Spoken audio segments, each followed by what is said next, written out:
Hello and welcome to the John Ark Show. This episode is called Dating Diabolically Clever Supermodel Predators. Before we begin, I want to encourage you to subscribe, like, comment, and follow us. Also, remember to click on the notification bell so you can be notified every time we upload a new episode. I'd also like to tell you about a service called HollywoodIsCalling.com. It's a great service that allows you to purchase live phone calls from your favorite celebrities, so check them out. There are more than 100 celebrities to choose from. A live 15-second call is $19.95 and a live 30-second call is $29.95. So have some fun and order yourself a call from your favorite movie star or buy it as a gift for somebody you care about. HollywoodIsCalling.com. Now, let's get started. Lately, people have been telling us about all the stunning and diabolically clever supermodel predators that they're encountering around the world. The one thing we hear over and over is not only how gorgeous and smart and ambitious these women are, but how diabolically clever they are. Here's something you have to understand about supermodel predators. Despite what people may have heard about how competitive they are, at the end of the day, most of these women are very sophisticated businesswomen. Unfortunately, some of them are also very clever white collar criminals whose only goal is to take everything you own. Whether they were born in the US or abroad and then they came here, the end result is usually the same. Let's say that you're a pretty supermodel looking girl who has emigrated to the United States. No matter how modest your early life was, once you get to the US, two things will happen. First, she will quickly see all the financial opportunities and begin to avail herself of them. The other thing is that men with serious money will also notice her and they will begin to pursue her and lavish her with gifts. Once that starts to happen, then make no mistake, it's not conventional romance anymore. It's an ongoing transaction that will continue to become more costly with time. And there are only two ways it can end. The first is continued escalation towards marriage, and the second is a termination of the relationship if the man feels his supermodel is becoming too high maintenance or too costly. Now, a supermodel predator is not going to date a man that is weak or indecisive unless she has targeted him precisely because he's weak and stupid and easily manipulated. A lot of Western men will be hypnotized by their beauty and think they can get these stunning looking women to bend to their will because they have money and the woman doesn't. So that's not usually how it goes. What often ends up happening is that the man is so compromised by her blinding beauty that he starts lowering his guard and losing IQ points at a rapid rate.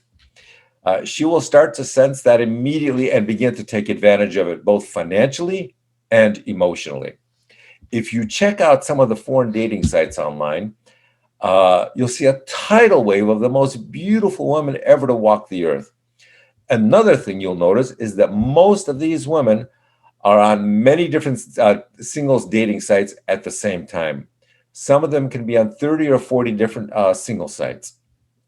In addition to that, you'll also notice that many of the women, no matter how broke they are or they claim to be, their online photos are always professionally taken, beautifully lit, and extremely attractive. But if you dig a little deeper and start watching some of the documentaries online and on cable TV about meeting and dating foreigners, then you will quickly discover that there is an enormous industry out there dedicated to employing stunning con women who are online for dating purposes. And when I say dating, I mean quote unquote dating. A lot of these women will date 50 men at a time and somehow convince them to keep sending them money and care packages each month. One of the things we keep seeing over and over is men will meet a girl online, and then after some great flirty conversations with her, she'll tell him her phone is acting up, it's breaking, and she'll ask him to send her a new iPhone. It's never a cheap $50 or $100 prepaid phone. It's always an iPhone. For some reason, men are always more easily lured into sending $1,000 new iPhone than they are in wiring $1,000 cash directly to her. What they don't understand is that you're not the only one she's asking to send her the iPhone each month. Some of these women are on their computers and their phones for 12, 13 hours a day, talking to and flirting with 50 or even 100 men around the world. They may ask all of them, all 50 or 100 of them, for an iPhone. Half of them will send them one, and then they will immediately put those phones up for sale. Once those are sold, they'll bank all that money and then start with the next scam the following month. The next scam is usually that their son or daughter has become very ill and they need to purchase some medicine for them, and they need to bribe the local pharmacy because that's the only way they can get a hold of the Western medicine they need for their child. Uh, they ask all 50 of the men they're flirting with for $1,000 so they can get the medicine for their baby. About half of them will send the money, and then, of course, it depends how long you've been talking to her and exchanging photos with her and videos. The longer you've been talking to her, the more likely you are to send her money. And then when she receives it, she will bank all that money because obviously there's usually not a real child that's really sick. It's all just a scam. Now, these scams will continue month after month until the victim finally realizes that he's out of money or that he's being scammed.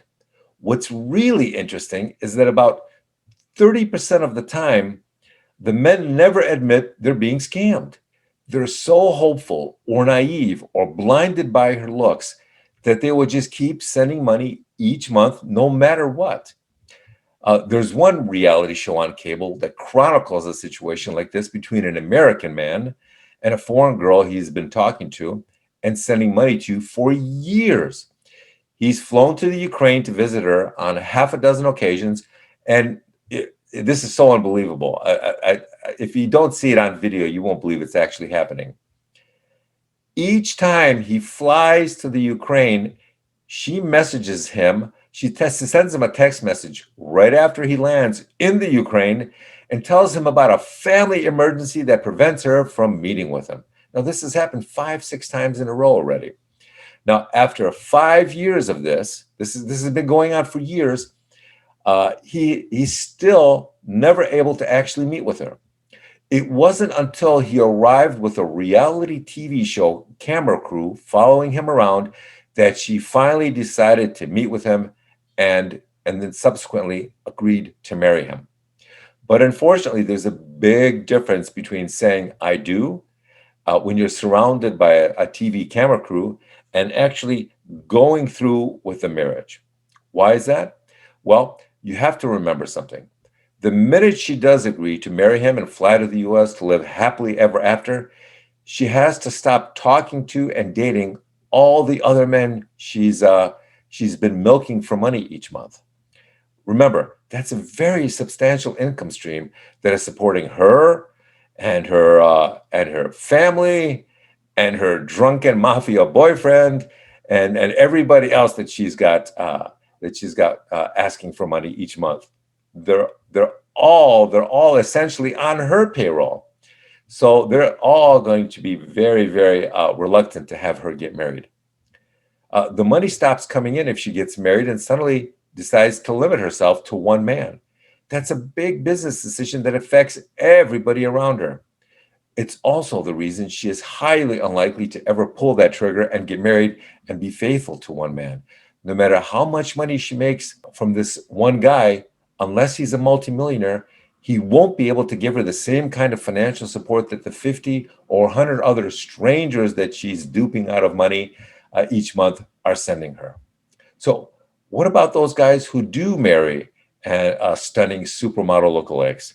How well does that work out? Well, obviously, there are no statistics on just supermodel relationship failures and successes, but we hear an awful lot of anecdotal stories, and they usually fall into two categories: the relationships with prenups, and then there are those without prenups.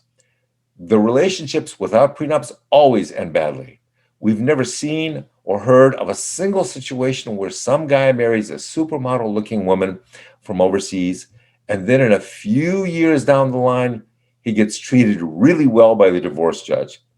The judges almost always destroy these guys' financial lives. You know what we should do? We should produce a reality show that compares and contrasts how badly men get hurt during wartime with how badly they get destroyed by divorces and crazy divorce judges.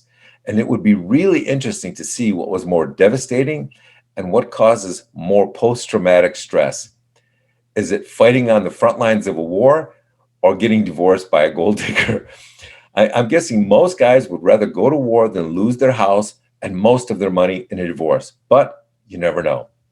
With that, I want to thank you for watching and tell you we're going to be having more great celebrity interviews coming up. And also, we're going to be breaking some major news stories in the future.